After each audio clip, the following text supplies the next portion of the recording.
شام زندگی میں رونقیں، بہاریں اور خوشیاں نصیب فرمائے۔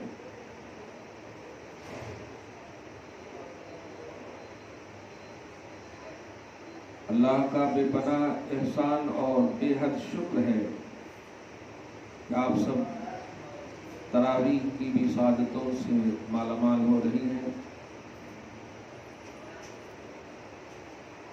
خدا قبولیت کے ساتھ دنیا اور آخرت میں بہتر سے بہترین جزا نصیب کرے، جسمانی روحانی توانائی عطا فرمائے، بقیہ جتنی بھی ایام خصوصاً مغفرت کا اشرا اور جہنم سے آزادی کا اشرا جو تو آپ پر سایہ فگن ہونے والا ہے، اللہ جسمانی توانائی کے ساتھ روزے رکھنے، مزید تراویح پڑھنے اور دیگر اعمال صالحہ بجا لانے کی توفیق نصیب فرمائے۔ ایک مکمل قرآن پورے رمضان میں ضروری ہے، 2 قرآن زیادہ ثواب ہے، فضیلت کی بات ہے، 3 قرآن اس سے زیادہ فضیلت کی بات ہے، اور الحمدللہ ہمارا اعتماد اور بھروسہ ہے کہ آپ کئی قرآن کرتی ہیں اور کر لیں گی انشاءاللہ۔ قرآن پاک کو رمضان المحترم سے خاص نسبت حاصل ہے، بلکہ اگر کہیں رمضان میں نزول قرآن ہوا، اس لیے رمضان کو عظمت حاصل ہے۔ اللہ فرماتا ہے شہر رمضان الذی انزل فیہ القرآن، رمضان کے مہینے ہی میں قرآن کا نزول ہوا ہے۔ یہ کتاب ہدایت ہے، یہ کتاب حق و باطل کے درمیان خط امتیاز کرنے والی ہے۔ تو تم میں سے جو بھی اس مہینے کو پائے چاہیے کہ اس میں روزہ رکھے۔ قرآن کا احترام رمضان کا احترام ہے، رمضان کا احترام قرآن کا احترام ہے۔ روزہ آپ کے جسم کی زکوٰۃ ہے، جسم کی زکوٰۃ روزہ ہے، ہر شے کی زکوٰۃ ہوتی ہے، آپ کے جسم کی زکوٰۃ روزہ ہے۔ اللہ پاک پوری دیانت اور امانت کے ساتھ اس عمل کی توفیق نصیب فرمائے۔ وہ جو جس کو واقعی ناری یعنی شیاطین جن کو اللہ پاک نے پیدا فرمائے ہیں وہ جکڑ دیے جاتے ہیں، لیکن جو ہمارے اور آپ کے درمیان نفس امارہ کا ایک عنوان رکھتا ہے، اس کو کچلنا یہ سب سے بڑا روزہ ہے، سب سے بڑا روزہ۔ ہم اپنی نفسانیت، اپنی خواہش کو کچل دیں، یہ روزہ کی روحانیت ہے۔ اسی لیے روزہ کا معیار تقویٰ بتایا گیا ہے۔ اللہ پاک ہر لمحے کی قدر کی توفیق نصیب فرمائے۔ آئیے قرآن پاک کو جب رمضان سے خصوصیت حاصل ہے تو ایک عظیم الشان آیت کریمہ کی تلاوت سے، دراست سے اور تفہیم سے محظوظ ہوتے ہیں۔ بہت ہی اعلیٰ آیت ہے، کیونکہ ظاہر ہے قرآن پاک رمضان میں نازل ہوا ہے، لیکن اس پر نازل ہوا ہے وہ ذات بھی بڑی عظیم ہے، اور وہ ذات ہے ہمارے اور آپ کے آقا محمد عربی صلی اللہ علیہ وآلہ وسلم۔ تو اب رمضان کا ایک عنوان بنے گا قرآن اور صاحب قرآن۔ قرآن کو نبی کے بغیر تصور میں نہیں لا سکتے، اور نبی کو بھی قرآن کے بغیر تصور میں نہیں لا سکتے۔ افسوسناک بات ہے، چلنے پھرنے، اٹھنے بیٹھنے، کھانے پینے، بے شک حضور صلی اللہ علیہ وسلم کہ یہ صبح و شام اچھے ہیں، اور یقیناً پازیٹیوٹی کے ساتھ اگر اسے دیکھا جائے تو آئیڈیالوجی نظر آئے گی، لیکن قرآن کے ذریعے سے اگر نبی کو سمجھیں گے تو ایمان صحیح ہوگا اور سمجھ صحیح ہوگی۔ آج خطرے میں لوگ اور کئی طبقے کیوں پڑھ رہے ہیں نبی کے حوالے سے؟ اس کی وجہ یہی ہے کہ بس 2 ہاتھ دیکھ لیا، 2 پاؤں دیکھ لیا، بس ڈھانچہ دیکھ لیا، شکل دیکھ لی، عبداللہ کا بیٹا سمجھ لیا اور آمنہ کا بیٹا سمجھ لیا، مکہ میں پیدا ہونا سمجھ لیا، یہ جو سمولرٹی نظر آئی بس اس اعتبار سمجھے، کہہ دیے کہ ہماری طرح ہے۔ لیکن وہ یہ نہیں سمجھتے توریت انجیل زبور کرنے والے پروردگار عالم نے کسی بھی کتاب کو رکھا نہیں، قرآن پاک کو رکھا اور صبح قیامت تک کے لیے رکھا، اور اس قرآن پاک کو جس ذات پر نازل کیا اور بھروسہ اور اعتماد کیا وہ ذات محمد عربی صلی اللہ علیہ وسلم۔ اللہ پاک نے اپنے کلام کا اعتماد، اپنے قرآن کا اعتماد قلب مصطفیٰ صلی اللہ تعالیٰ علیہ وسلم کو بنایا۔ یہ بہت بڑی بات ہے، اس آئینے میں سمجھیں گے تو گمراہ کبھی نہیں ہوں گے۔ اللہ ہم سب کو ہدایت تامہ پر گامزن رکھے۔ سورہ آل عمران کی آیت نمبر 81 میں آئیے صاحب قرآن کا ایک عنوان آپ کو ملے گا رمضان میں، کیونکہ دیکھیے آپ عمل کر رہی ہیں، عمل کے بعد دعا کرتی ہیں، یہ دونوں آپ کے لیے لازم ہے، کر رہی ہیں، لیکن عمل کی قبولیت اور دعا کی قبولیت ایک حدیث کے ذریعے سے آپ کو بتاؤں۔ نبی صلی اللہ علیہ وسلم فرماتے ہیں دعا آسمان و زمین کے درمیان معلق رہتی، لٹکی ہوئی رہتی ہے، جب تک کہ دعا کرنے والے یا والی میرے حبیب پر درود نہ بھیجے۔ جس کا صاف مطلب یہ ہوا کہ ہمارے اعمال، ہماری دعاؤں کی قبولیت کا راز ذات رسالت صلی اللہ تعالی علیہ وسلم پر درود پڑھنا ہے، یعنی ان کے تصور کے بغیر اعمال اور دعا کی قبولیت ممکن نہیں ہے۔ اس لیے یہ مہینہ اگر اعمال کا مہینہ ہے، اعمال صالحہ بجا لانے کا مہینہ ہے، دعاؤں، مغفرت، سعادت، برکت سب کا مہینہ ہے، ان سب کی قبولیت اور باب اجابت سے ٹکرانے کا سب سے بڑا راز محمد عربی صلی اللہ علیہ وسلم پر درود پڑھنا ہے۔ اب جب یہ اہمیت آپ کو سمجھ میں آ گئی، آئیے اسی نبی کے حوالے سے اس آیت کریمہ کو ملاحظہ کریں۔ اللہ سبحانہ فرماتا ہے سورہ آل عمران کی آیت نمبر 81 میں، یاد کرو جب اللہ پاک نے سارے نبیوں سے وعدہ لیا۔ آواز ایک بھی نہیں آنی چاہیے، پوری توجہ سے سنیں۔ یاد کرو جب اللہ پاک نے نبیوں سے وعدہ لیا۔ دیکھیے 3 طرح کے وعدے لیے گئے، اللہ پاک نے 3 طرح کے وعدے لیے۔ ایک ہے وعدہ ربوبیت، یعنی اللہ رب ہے، اس کا وعدہ، اس کا تذکرہ سورہ اعراف میں اللہ پاک نے اس طرح فرمایا، وَإِذْ أَخَذَ رَبُّكَ مِن بَنِي آدَمَ مِن ظُهُورِهِمْ ذُرِّيَّتَهُمْ وَأَشْهَدَهُمْ عَلَىٰ أَنفُسِهِمْ أَلَسْتُ بِرَبِّكُمْ۔ سورہ اعراف سورہ نمبر 7 کی آیت نمبر 172 میں، یاد کرو جب تمہارے رب نے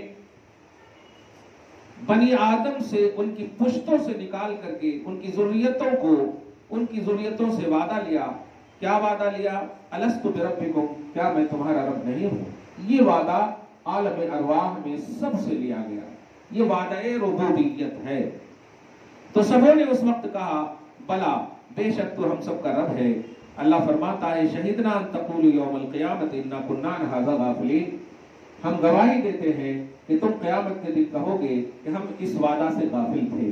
یعنی بہت سارے ایسے لوگ ہوں گے وعدہ تو کریں گے لیکن پورا نہیں کریں گے۔ یہ ہے آیت نمبر 172 میں سورہ اعراف میں وعدہ ربوبیت کا تذکرہ ہے۔ ایک وعدہ اور ہے پارہ نمبر 4 میں، وعدہ دعوت۔ اللہ پاک فرماتا ہے وَإِذْ أَخَذَ اللَّهُ مِيثَاقَ الَّذِينَ أُوتُوا الْكِتَابَ لَتُبَيِّنُنَّهُ، سورہ آل عمران ہی میں آیت نمبر 187 میں، اس کو وعدہ دعوت بولتے ہیں۔ یاد کرو جب اللہ پاک نے علماء سے وعدہ لیا، ان لوگوں سے وعدہ لیا جن کو کتاب کا علم دیا گیا، کیا لَتُبَيِّنُنَّهُ لِلنَّاسِ، کہ تم ریئلٹی کے ساتھ ایگزیکٹ جو تمہیں شریعت کا علم ہے وہ لوگوں تک پہنچاؤ گے، وَلَا تَكْتُمُونَهُ، اسے کسی وجہ سے ارے لحاظ کرتے ہوئے وہ یہ ہے ان کے خلاف فتویٰ دیے تو کیا کرتے وغیرہ وغیرہ. اگر ایسا کرو گے تو فبئس ما یشترون، یہ تھوڑی سی قیمت کے بدلے میں دین بیچنے کی طرح. یہ ہے وعدہ دعوت و تبلیغ. تو اس میں بھی اللہ پاک نے وارن کیا. تو وعدہ ربوبیت میں بھی اللہ پاک نے فرمایا مکر جاؤ گے، اور وعدہ دعوت میں بھی اللہ پاک نے فرمایا اگر ایسا کرو گے تو ویسا کرو گے، یعنی وارننگ. اور اب جو آیت کریمہ جو میں نے آیت نمبر 81 میں، یہ ہے وعدہ اطاعت محمدی. حضور پاک صلی اللہ علیہ وسلم، وعدہ نبوت نبی آخر الزمان محمد عربی صلی اللہ علیہ وسلم. 3 طرح کا وعدہ بتایا میں نے. ایک وعدہ ربوبیت، رب ہونے کا وعدہ. اس میں بھی جس سے وعدہ لیا ہے اس کو گارنٹی نہیں دیا اللہ تعالیٰ نے. اور وعدہ دعوت میں بھی گارنٹی نہیں دیا کہ تم وعدہ لے رہے ہو میں تمہارے سپورٹ میں ہوں، میں تمہاری مدد کروں گا. نہیں، کوئی نہیں. بس وعدہ لیا ہوں، تم کرتے نہیں کرتے، نہیں کرے تو یہ دوں گا، نہیں کرے تو وہ دوں گا. اب وعدہ نبوت یعنی آپ کے اور ہمارے نبی صلی اللہ علیہ وسلم سے کے حوالے سے ایک وعدہ لیا اللہ پاک نے، لیکن ان وعدوں کے لیے کامن نہیں رکھا. عام لوگوں کو، جیسے وعدہ ربوبیت میں سب لوگوں کو رکھا، ساری اولاد آدم کو رکھا. وعدہ دعوت میں سارے علماء کو، جو بھی پڑھے لکھے ہیں سب کو رکھا، ان میں سب کو کامن رکھا. لیکن وعدہ محمد عربی صلی اللہ علیہ وسلم کی رسالت، حضور پاک صلی اللہ علیہ وسلم کی رسالت و نبوت کے جو وعدہ لیا اللہ پاک نے، اس کے لیے سلیکٹ فرمایا ان بندوں کو جن بندوں سے مکرنے کا امکان بھی نہیں ہے. وہ بندے ہیں نبیوں کی جماعت. یعنی اللہ وعدہ لے رہا ہے ہم سے، آپ سے، عام لوگوں سے لیا تو اس میں مکرنے کا امکان ہے. چنانچہ کہہ بھی دیا اللہ پاک نے. اب دیکھیے نا، کفار موجود ہے نا، حالانکہ یہ سب وعدہ کیے ہیں، عالم ارواح میں سب وعدہ کیے ہیں، گروہ ہیں، لیکن یہ سب مکر گئے، شرک کر رہے ہیں. ایسے ہی علماء دیکھیے بہت سارے ایسے ہیں جو مس گائیڈ کرتے ہیں. تو اس میں ہے تو کرپشن ہے دونوں میں. لیکن حضور پاک صلی اللہ علیہ وسلم کے نبوت کا جب وعدہ لینے کا معاملہ آیا تو اللہ پاک نے جن سے وعدہ لیا سب سے پہلے ان کو پاک صاف قوم میں رکھا، ایک صاف ستھری جماعت میں رکھا. وہ جماعت ہے جماعت انبیاء. انبیاء اس جماعت کو بولتے ہیں جس کو سلیکٹ کیا ہو اللہ تعالیٰ نے. وہ معصوم عن الخطا ہوتے ہیں، وہ نہ زبانی طور پر نہ عملی طور پر کوئی خطا کر سکتے. یعنی وہ جو کرتے ہیں وہ صحیح کرتے ہیں، جو کہتے ہیں صحیح کہتے ہیں. تو آپ کے اور ہمارے نبی کی اہمیت کو ذرا محسوس کیجیے. آپ حضور پاک صلی اللہ علیہ وسلم کی نبوت کے وعدہ میں مخاطب نبیوں کو رکھا، اور اپنی ربوبیت کے وعدہ میں مخاطب اولاد آدم کامن رکھا. آپ ذرا سمجھیں اس بات کو. وہمی طور پر بھی اللہ یہ نہیں چاہتا کہ میرے حبیب کو کوئی مان لے اور ماننے کے بعد مکرے، یہ میں برداشت نہیں کرتا. آپ سمجھو اس اہمیت کو. محمد کو کوئی مان لے اور ماننے کے بعد منکر ہو جائے، انکار کر لے، یہ میں برداشت نہیں فرماتا. یہ مجھے گوارا نہیں. مجھے مان کر کوئی انکار کرے یہ تو گوارا کر سکتا ہوں، لیکن میرے حبیب کو مان کر کوئی انکار کرے یہ میں گوارا نہیں کر سکتا. کیا بات ہے. پازیٹیوٹی دیکھیے آپ حضور پاک صلی اللہ علیہ وسلم کے حوالے سے. یعنی اللہ پاک یہی چاہتا ہے میرے حبیب کو صرف مانو، اور جب مان لیے تو بس مانو ہی، اس میں کوئی مکرنے کا کانسیپٹ ہی نہیں ہونا چاہیے، کوئی خلاف جانے کا کانسیپٹ ہی نہیں ہونا چاہیے. کیوں؟ اس لیے کہ میں نے اپنے نبی کی نبوت کا جو وعدہ لیا ہے دیکھ نبیوں کی جماعت سے لیا ہے، اور نبیوں کی جماعت مکرنے کا امکان ہی نہیں ہے وہاں. اب امت کو ایک کیا میسج ملا اس آیت کریمہ سے اور اس توحیدی کانسیپٹ سے؟ یہی ملا کہ محمد عربی صلی اللہ علیہ وسلم کو ماننے والے اور والیاں کبھی بھی کوئی غلط حرکت، ادا، فکر نبی کے حوالے سے تو کبھی رکھ ہی نہیں سکتی، کبھی بھی نہیں.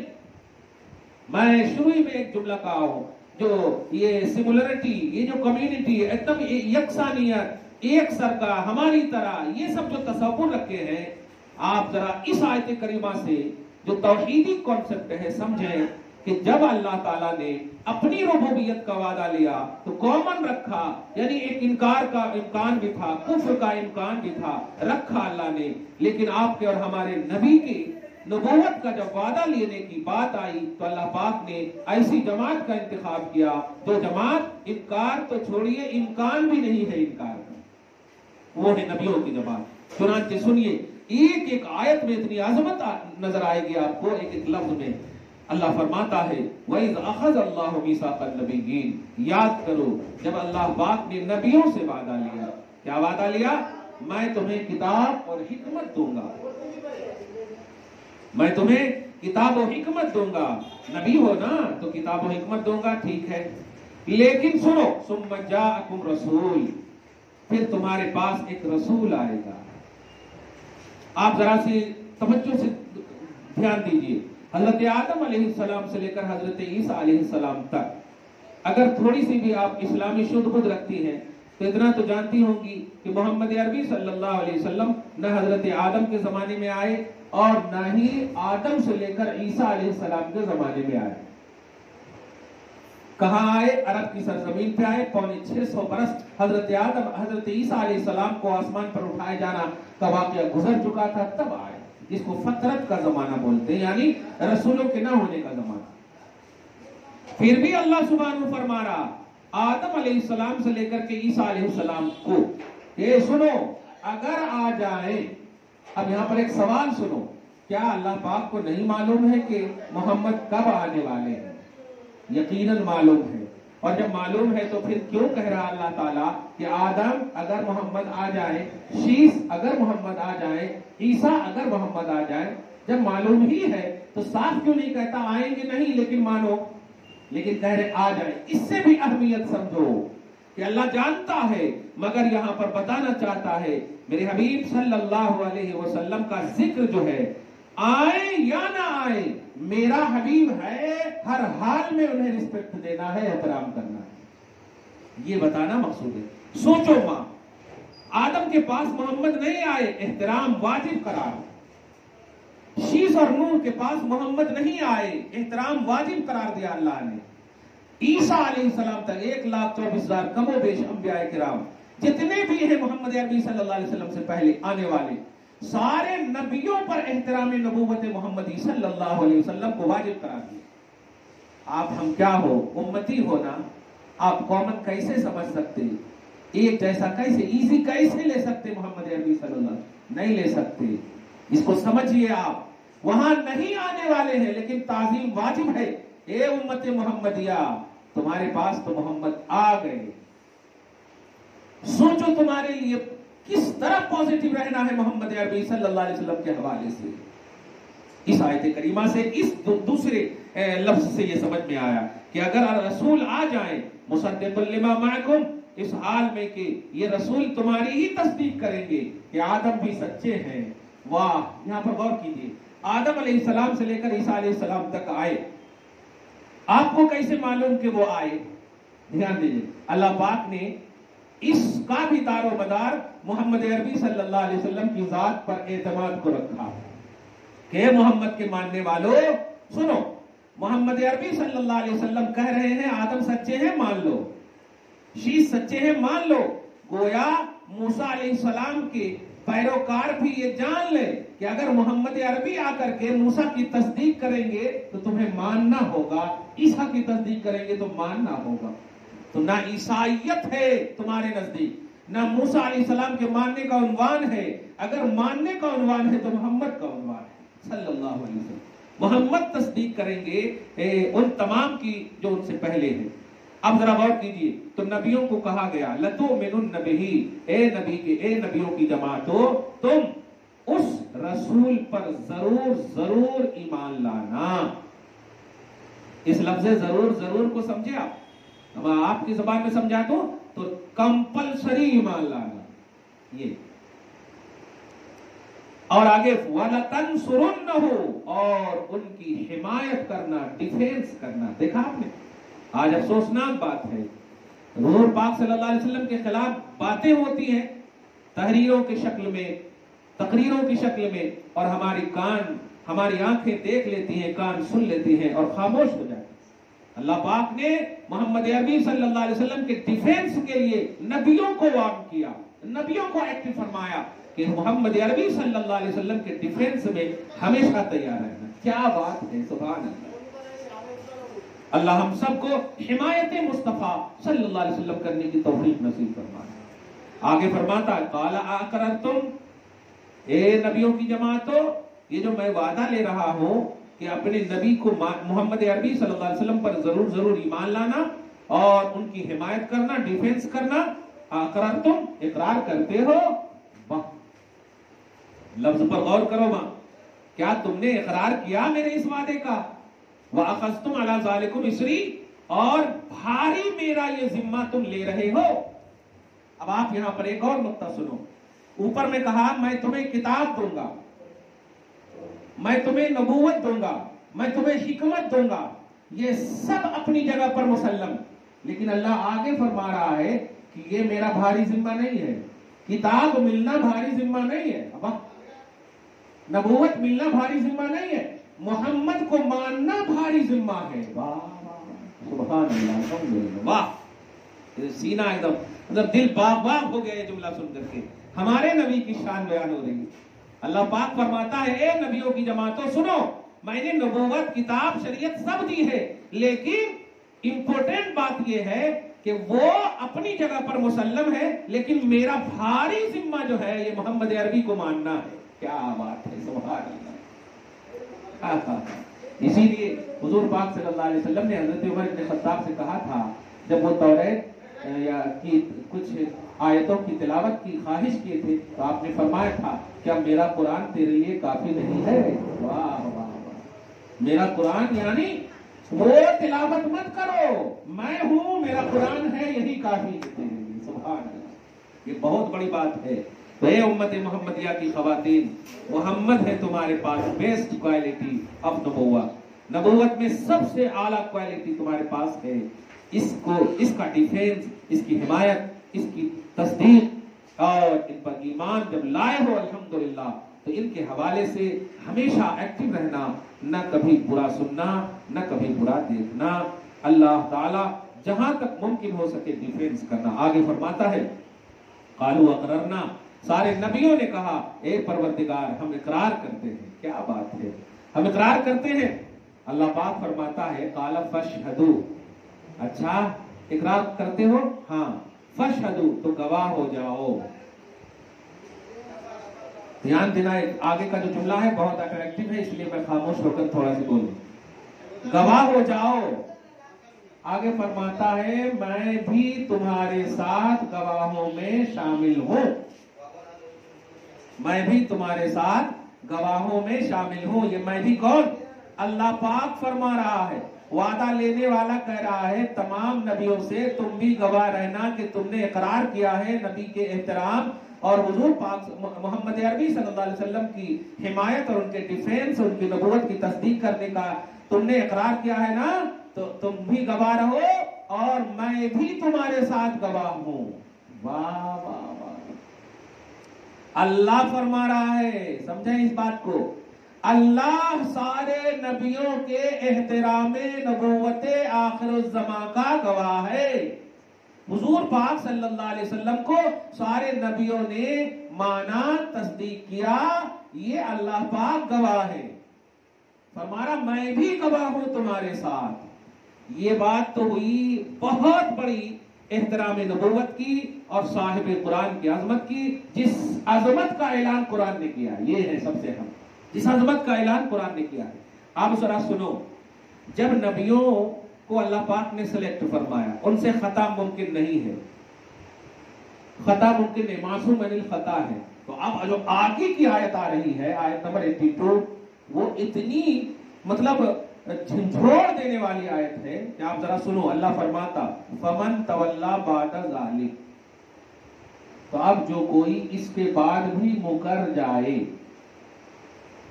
اب جب اللہ سارے نبی ایسے ہیں جو تیرے سلیکٹڈ ہیں وہ مکریں گے نہیں، تو پھر ایسا کیوں فرما رہا؟